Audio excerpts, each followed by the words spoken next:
ये कथा ऐसी है कि जिसको पाने के लिए हनुमान जी कौन है? रुद्र के अवतार है।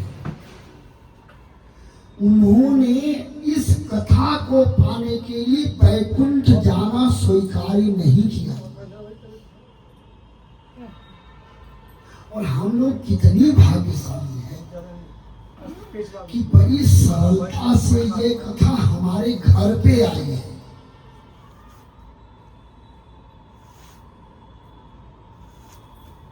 हमें स्वतः ही, जैसे कहा जाता है कि प्यासे को कुआं के पास जाना पड़ता है। जिसको प्यास लगी हो उसको कुएं के पास जाना, या नल के पास जाना पड़ता है पानी पीने के लिए। यहाँ नल तो हमारे घर ही आ गया है। हम कितने सौभाग्यशाली हैं। और हनुमान जी कौन है? हनुमान जी सहज ही राम के दुलारे हैं। हम लोग हनुमान का राम दुआरे तुम रखवारे, हो तन आज्ञा बिनु पैठारे। मतलब राम जी तक पहुंचने के लिए हनुमान जी सबसे सरल मार्ग है। अरे छोड़िए ना, हिंदुस्तान का शायद ही कोई ऐसा गांव होगा जहां हनुमान जी ना हो सकता है राम जी का मंदिर ना हो, लेकिन हनुमान जी का मंदिर वहां मिलेगा। तो प्रभु राम को रिझाने का जो सबसे सरल मार्ग है वो हनुमत आराधना।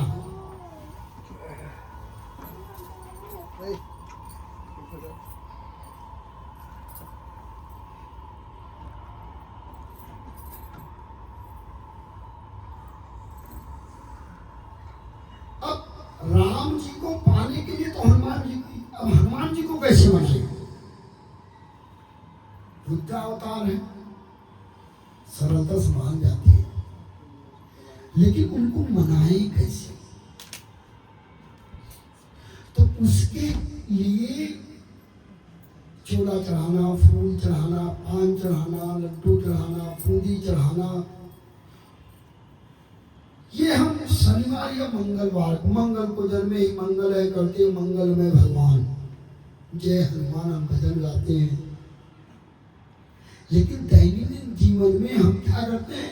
हनुमान चालीसा का पाठ करते हैं। इससे हनुमान जी प्रसन्न होते हैं। नहीं,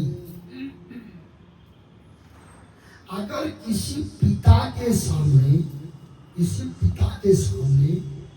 हम जाके बोले कि आपका बेटा तो मैथ में बहुत अच्छा नंबर लाता है, पढ़ने में बहुत तेज है, बहुत सीधा है, बहुत सरल, हम अगर उसके गुणों की व्याख्या करेंगे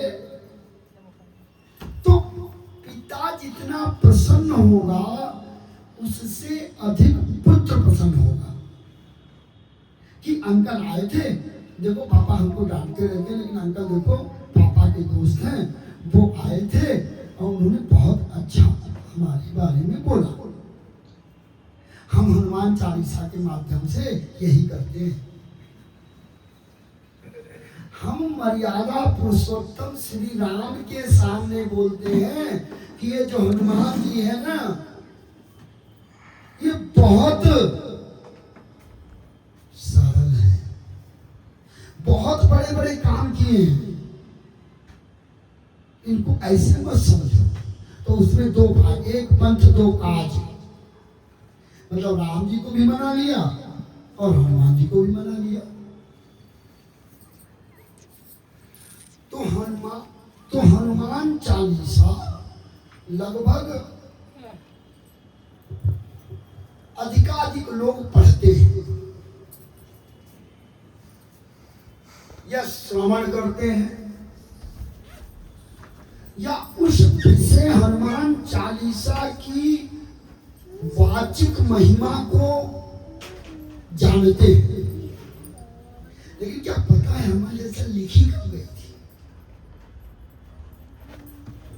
और कहाँ लिखी गई थी, क्यों लिखी गई थी, तथा किन परिस्थितियों में लिखी गई थी। तो क्या होता है ना, किसी चीज को स्वीकार करने के लिए जब हमारे अंदर शंका या किसी तरीके का अर्थ ज्ञान होगा ना, कहा अधगल अधजल गगरी छलकत जाए, तो आधा ज्ञान होने पर हमारी आराधना भी आधी रह जाती है। अरे मैंने शायद वो उन्होंने पंडित जी ने तो बोला था कि आप जब ओम नमः शिवाय बोलना तो ओम को ओम नमः शिवाय, मैं ऐसा नहीं बोलती या बोलता तो कहीं गलत तो नहीं है। तो उसके बारे में हमारे यहाँ कहा गया है कि पहले जानो फिर मानो। हम क्या करते हैं, मान लेते हैं, उसके बाद जानने का प्रयास करते हैं।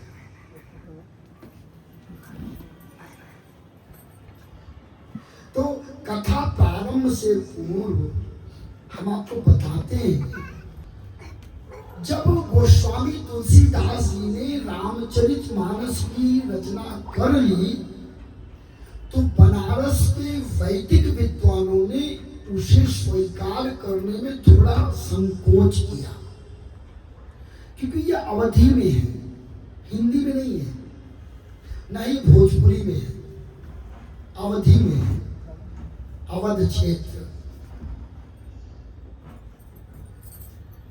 लेकिन वहां पे कुटिया बना के तुलसीदास जी रहते थे और राम नाम का जाप करते थे। धीरे धीरे उनकी ख्याति हो गई और एक दिन वो अपने दरवाजे के पास बैठे हुए थे तो सौभाग्य दुर्भाग्य से एक नवयुवती का पति गुजर गया और वो उसके मृत शरीर को बनारस के मणिकंकण घाट पर ले जा रही थी और उसने गोस्वामी तुलसीदास जी को देखा तो उसने उस मृत शरीर को वहीं रख दिया और बोला कि मेरे पति को आप जिंदा कर दो, मैं जानती हूं कि आप मरे हुए को जिंदा कर सकते हो। तुलसीदास जी बोले, मैं क्या करने वाला हूं, मैं नहीं करता कुछ। अगर तुम्हें विश्वास है तो राम नाम का जाप करो। और विश्वास से उस नवयुवती ने राम नाम का जाप किया और उसका पति जीवित हो गया। यह खबर जब बनारस में पहुंची तो सब लोग बोलने लगे कि तुलसीदास जी मरे हुए को जिंदा करते। धीरे धीरे यह खबर दिल्ली पहुंची और उस समय के दिल्ली के मुगल सम्राट थे अकबर। अगर तुलसीदास जी का दौर देखेंगे तो अकबर का शासन था।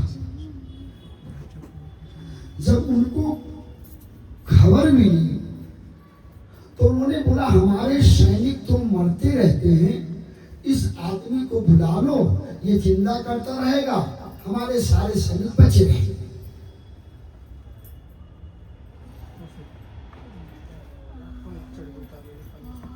उसने अपने सैनिकों को गोस्वामी जी के पास भेजा, बोला बादशाह बुला रहे हैं, आप आ जाओ। कौन बादशाह? बोले अकबर महान। मेरा बादशाह तो मेरा मालिक ऊपर है, मैं किसी बादशाह के सामने सजदा नहीं करूंगा, किसी बादशाह के सामने हम सर नहीं झुकाएंगे।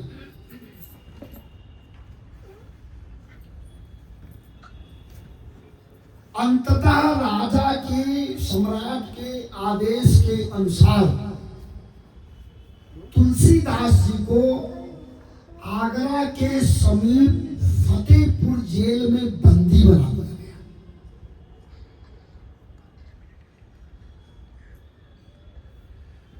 तो उस कारागार में तुलसीदास जी ने सर्वप्रथम अपने गुरु को याद किया और एक छंद लिखा कि श्री गुरु चरण सरोज रज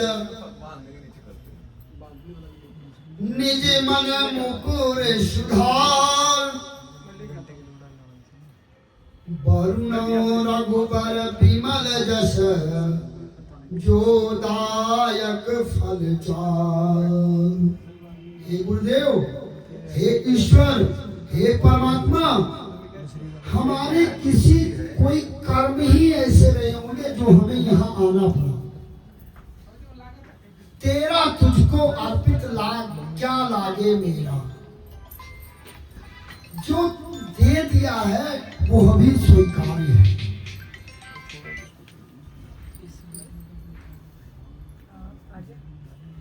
और तुलसीदास जी ने हनुमान चालीसा की रचना शुरू की।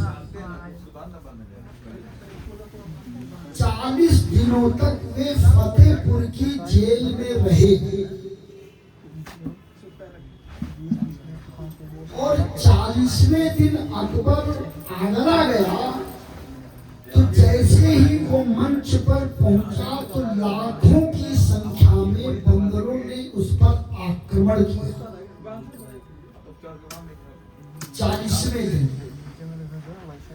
और तब उसने अपने मौलवी से पूछा कि ये क्या आफत है। तो मौलवी ने बोला कि बादशाह अकबर, आपने किसी खुदा के बंदे को सताया होगा, किसी मालिक के बंदे को सताया होगा, किसी सनातनी को आपने क्या कुछ दंड दिया है। तो अकबर को याद आया और उसी दिन अकबर ने आदेश दिया तुलसीदास जी को कि इनको छोड़ दिया जाए और अकबर उनके चरणों में नतमस्तक हो गया और बोला क्या जो मांगना है मांग लो। तो तुलसीदास जी ने बोला अगर आपने हमको जेल में डाला तब भी मेरे ऊपर कोई फर्क नहीं पड़ा, आपने छोड़ दिया तब भी फर्क नहीं पड़ा। अगर मुझे मांगना होगा तो अपने बादशाह से, अपने राम से मांग। तू दे क्या सकता है, जेल दिया, तूने छोड़ दिया, तो मेरे मालिक की कृपा से मुझे जेल हुई थी और उन्हीं की कृपा से मैं छूट गया। बोले फिर भी मांग लो, मैं याचना करता हूँ। बोले आगरा छोड़। तो इतिहास बताता है कि उसके बाद बादशाह अकबर कहीं आगरा नहीं गए। कल्पना कीजिए कि यदि तुलसीदास जी 41 दिन तक रहते तो हनुमान 41 होते। क्योंकि 40 दिन में लिखा गया इसलिए 40 है। अगर 42 दिन में लिखा जाता तो हनुमान 42 होती तो हम पढ़ रहे हो। अगर 50 दिन में लिखा जाता तो हनुमान 50 होती।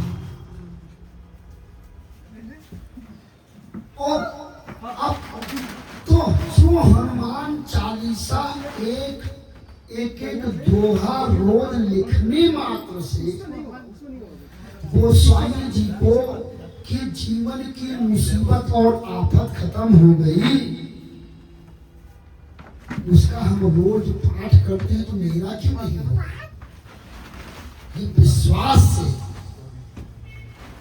और नियम से करें, कितना भी जल्दी हो,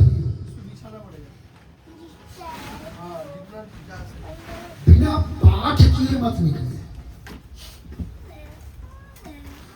वो भी नहीं कर पाते। हनुमान जी के 12 नाम जप वो भी नहीं आता। ओम हनुमते नमः बोल दीजिए, अरे वो भी नहीं समय मिल रहा है। बोलो हनुमान जी की जय, हनुमान जी की जय, हनुमान जी की, यही बोल दीजिए, पुण्य मिलेगा। लेकिन आज 3 बार हनुमान चालीसा पढ़ेंगे, कल 1 बार भी नहीं पढ़ेंगे, परसों 7 बार पढ़ लेंगे 1 हफ्ते का, और 1 हफ्ते मस्ती करेंगे। तो फिर बोया पेड़ बबूल का तो आम कहाँ से होगा? जो बोओगे वो पाओगे। तो हनुमान चालीसा लिखी कहाँ गई, इसके विषय में हमने चर्चा किया। तो आज हम भी कथा में प्रवेश से पूर्व हनुमान चालीसा का पाठ करेंगे। जिनको याद है हाथ में फूल ले लें, और चालीसा खत्म हो गई तो वीर बजरंगी के चरणों में फूल को अर्पित कर दें, और हनुमान चालीसा का हम पाठ करेंगे।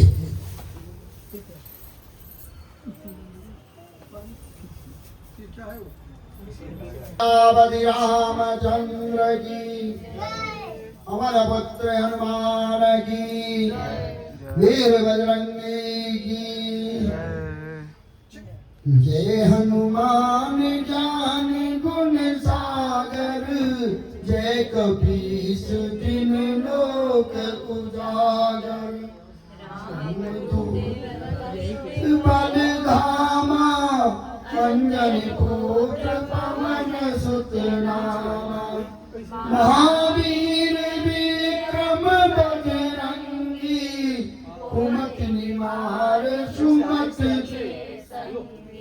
कंचन वरण विराज सुबेसा, कानन कुंडल दूषित केसा, हाथ बाजो ध्वजा विराजे, कांधे मूल जनेऊ साजे। शंकर सुमन केसरी नंदन, वेद प्रताप महाजगवंदन। विद्यावान गुणी अति चातुर, राम काज करिबे को आतुर। प्रभु चरित्र सुनिबे को रसिया, राम लखन सीता मन बसिया। सूक्ष्म रूप धरि विकट रूप धरि लंक जलावा, भीम रूप धरि असुर संहारे, राम काज के काज समारे। लाए सजीवन लखन जियाए, श्री रघुवीर हर्ष उर लाए। रघुपति कीन्ही बहुत बड़ाई, तुम मम प्रिय भरत समाई। धन तुम रोयस गावे, श्रीपद कंठ लगावे। संसारिक ब्रह्मादि मुनीसा, नारद शारद सहित अहीसा। दिक्पाल जहाँ थे, कभी कोविद कहि सके कहाँ थे। तुम उपकार सुग्रीवहि कीना, राम मिलाए राजपद दीना।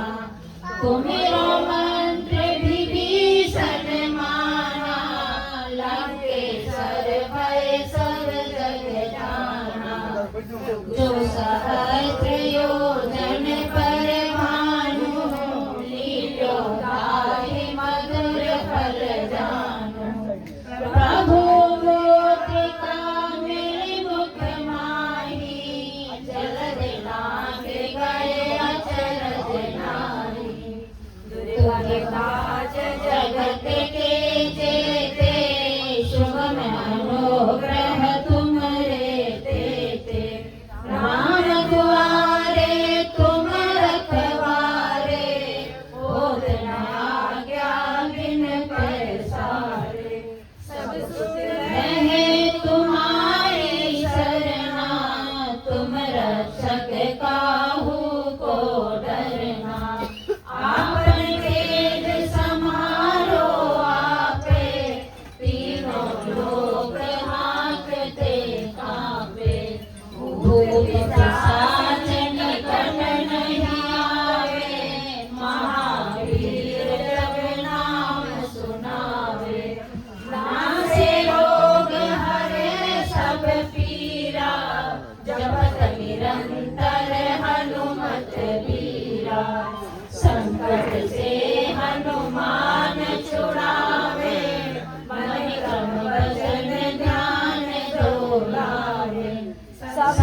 हृदय बसो सुर भूप सियापति राम, जय जय राम मेरे प्रभु राम, जय जय राम तुम्हें प्रणाम सीताराम। सियापति रामचंद्र की जय, पवन पुत्र हनुमान की जय, वीर बजरंगी की जय। तो हम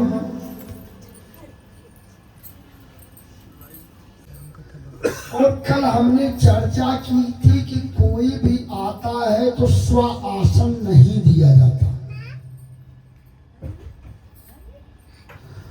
और ऋषि भारद्वाज ने याज्ञवल्क्य ऋषि से राम के बारे में प्रश्न किया था।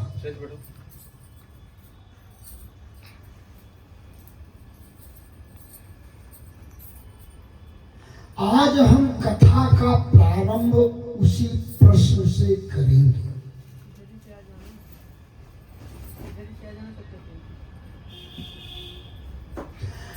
संगम में आप देखेंगे तो माता यमुना जो है वो निर्मल पानी है,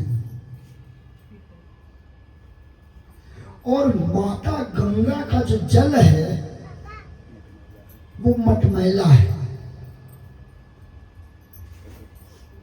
हम भी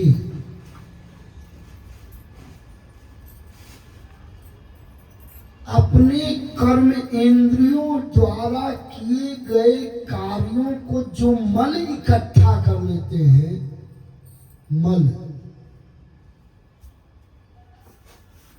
उसे लेकर के हम संगम पहुंचते हैं। तो भाई कोई भी एक बोरी मिट्टी लेकर के पहुंच जाएगा नहीं, अपने सत्कर्मों के पुण्य रूपी निर्मल जल के प्रभाव के कारण जो हमारे पुण्य होते हैं उसकी निर्मलता का जब हम प्रभाव होता है तब हम किसी तीर्थ क्षेत्र में जाने के लिए तत्पर होते हैं। हम कहते हैं माता का बुलावा आएगा तब हम जाएंगे। तो माता का बुलावा कब आएगा? जब हमारे जीवन में पुण्य का प्रवाह तेज होगा।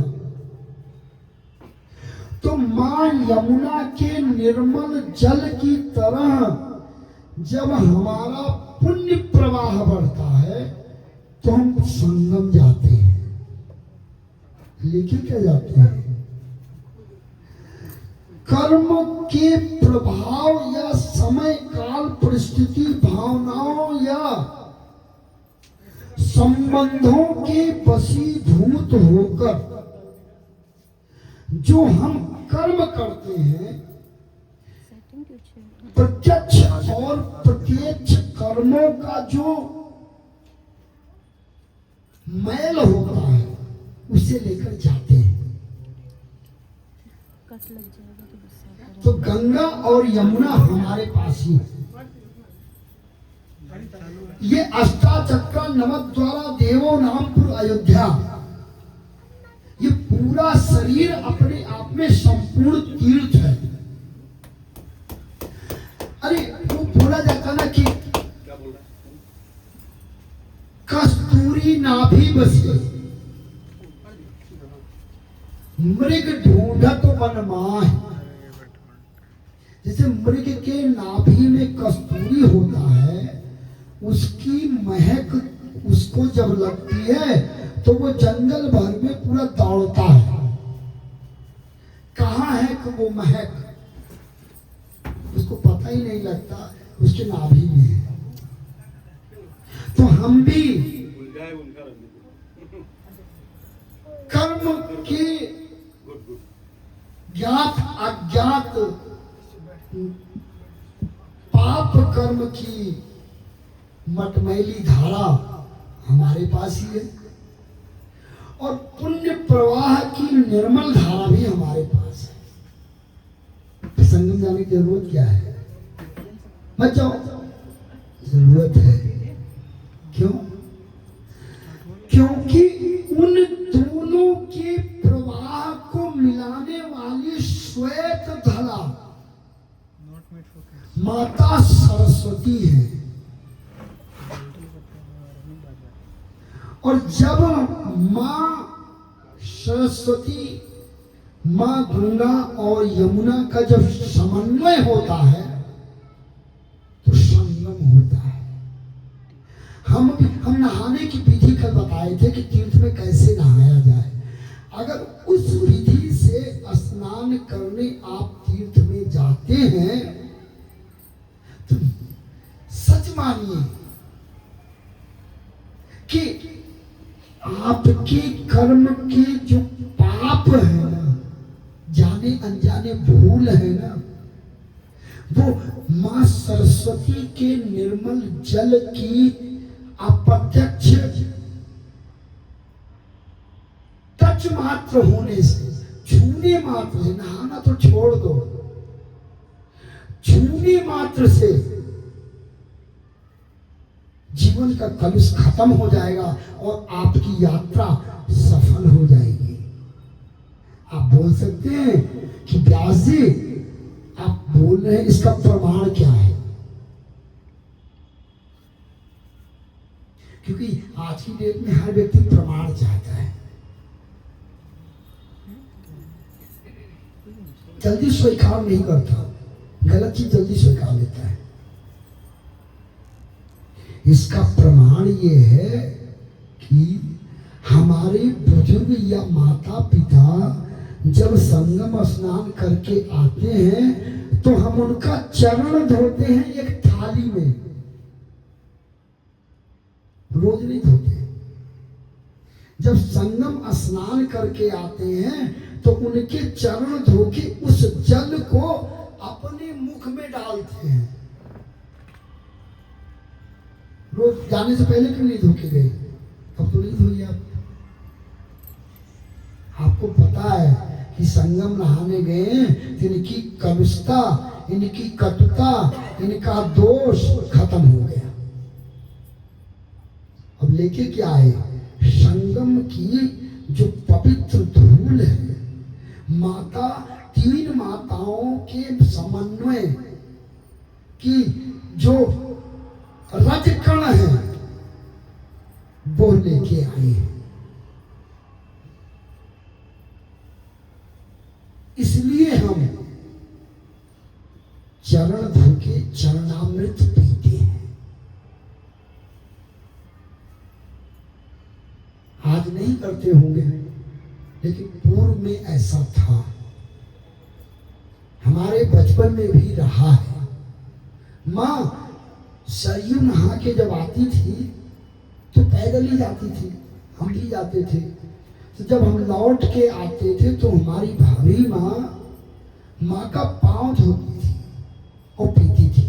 माँ दादी का भी करती थी, पुण्य मिलता है। अरे यही नहीं, कोई तीर्थ यात्री आता तो हम उसको खिला देते हैं। कोई बोले हम जा रहे हैं सब्जी बेचने, तो आप उसको नहीं खिलाओगे, लेकिन कोई यात्री है तो उसको खिला देते हैं, 10 रुपया दे देते हैं। क्यों? क्योंकि वो कलुषता दूर करके आया है। और संगत से गुण होता है, संगत से गुण जात। थोड़ी देर की संगत मिल जाएगी तो उसका पुण्य हमें भी मिल जाएगा। तो इस बार आप लोग जाइएगा तो जैसा हम लोग वैसा करके एक बार देखिएगा। परमात्मा की असीम कृपा होगी और वह यात्रा आपके जीवन की उद्धारक होगी। तो वह संगम नगरी है।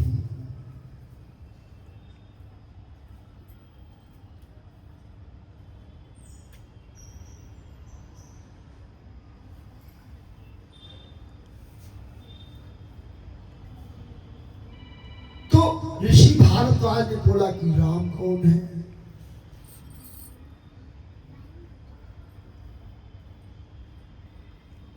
तो याज्ञवल्क्य ऋषि कहते मुझे मालूम है, तुम्हें सब पता है।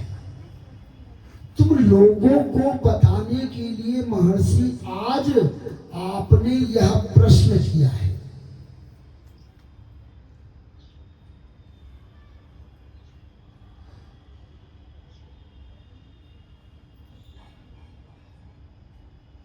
ऋषि भारद्वाज को याज्ञवल्क्य ऋषि जी बोलते हैं कि राम परमात्मा का मूर्त स्वरूप है।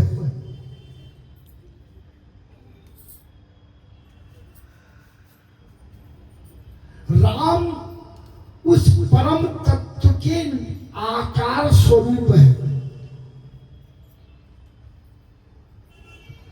राम सृष्टि की मूल धारा है।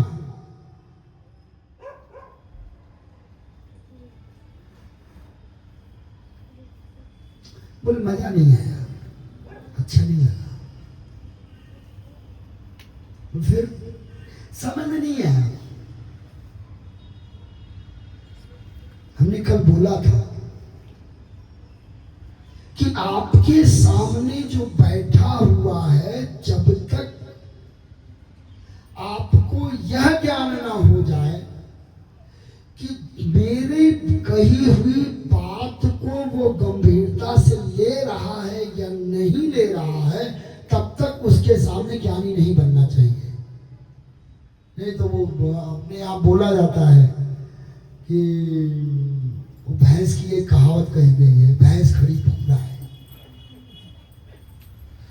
हर जगह ज्ञान नहीं देना चाहिए, हर किसी को भी नहीं देना चाहिए। पहले जान लो।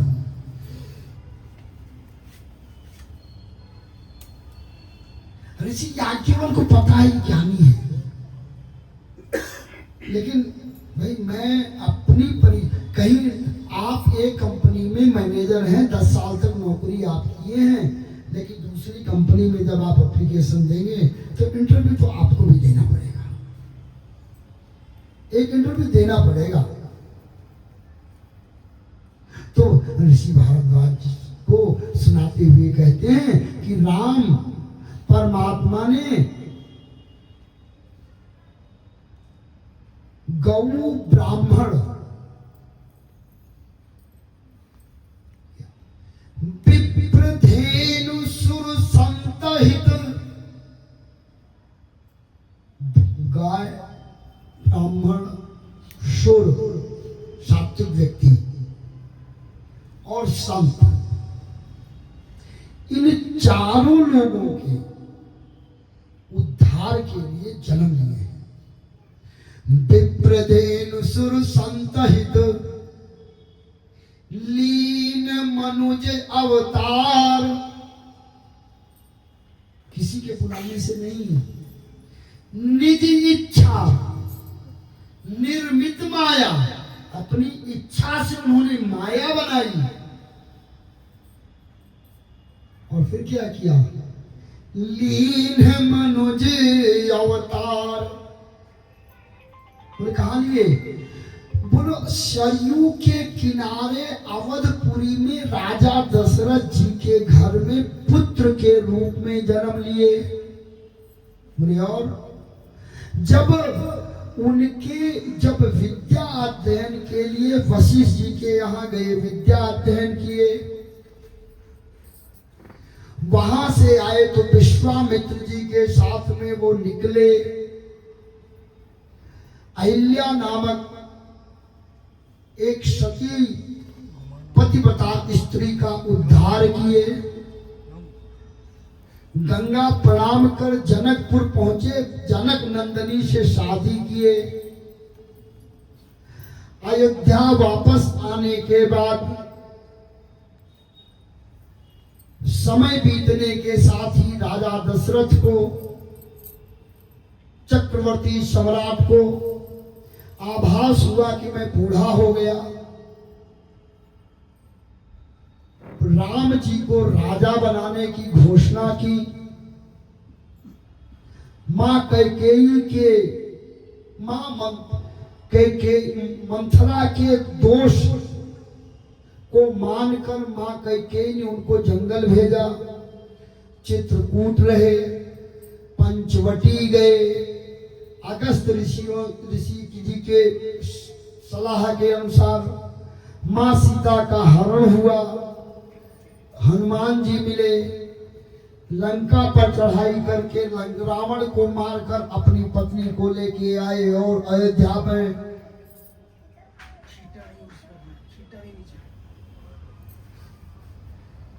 हजारों वर्ष तक राज करने के बाद गुप्तार घाट में गुप्त होकर के वैकुंठ चले गए। कथा समाप्त।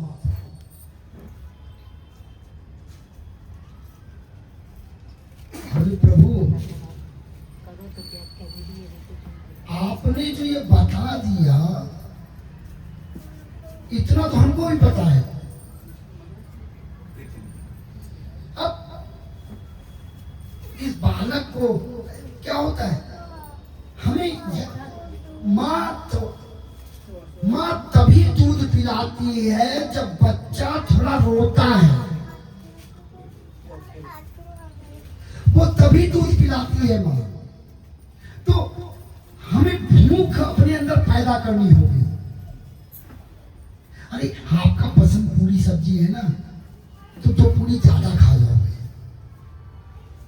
नहीं पसंद है तो पूरी कम खाओगे, लेकिन खाओगे तो तृप्ति कब होगी, जब मन भरेगा। पेट तो भर जाता है, मन भरना चाहिए। तो ऋषि भारद्वाज जी बोलते हैं, प्रभु सुना तो दिया, कानों को अच्छा लगा, नहीं वैसे हमें और जानना है। आप आपकी हमारे यहाँ बोलते हैं ना कि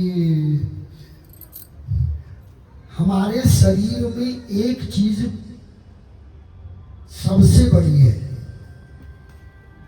वो चाहे वो आपके जीवन को नरक बना सकती है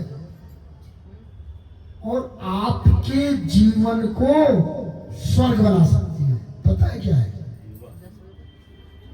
बिना हड्डी की है। अरे वो छोड़ दो, जेल में रहती है, वो कैद है। सोचो अगर वो कैद में नहीं होती तो क्या करती? वो कैद में है, हर सेकंड उसको डर रहता है कि मैं काट दी जाऊंगी। हर सेकंड उसको डर लगा रहता है कभी मैं काट दी जाऊंगी। बिना हड्डी की है। हम लोग व्यवहार में कुछ ऐसा बोलते भी हैं। अगर वो कैद में नहीं होती तो सोचिए क्या होता। रसना और वासना जीवन को नरक बनाने के लिए दो ही काफी है। घाटी के नीचे माटी, ये घाट बोलते ना, ये दो है यहाँ पे, ये है ना यहाँ चौड़ा सा ऐसे, ये घाट है। तो हमारे यहाँ कहावत कही जाती है कि कितना भी चटक पटक खा लो, इसी की वो देन है। और इससे जब नीचे जाता है तो सब खिचड़ी बन जाता है। पता नहीं तो कि पूरी है कि सब्जी है कि पनीर है कि आलू है कि टमाटर है, वो माटी हो जाता है।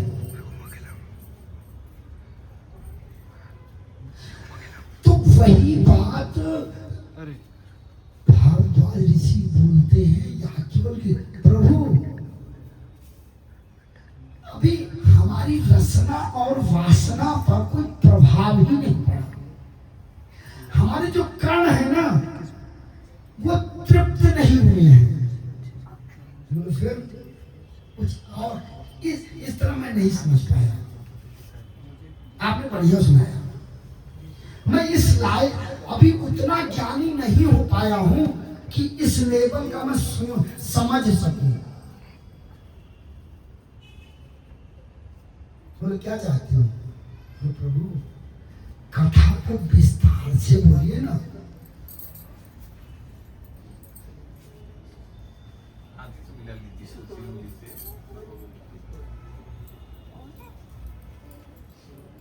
तब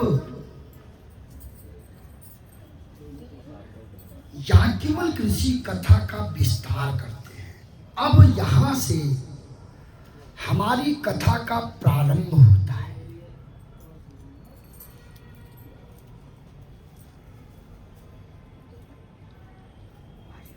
और कथा के प्रारंभ में लिख कौन रहा है? ध्यान रखिएगा, पूरी कथा में सुनाया कौन है? हनुमान जी।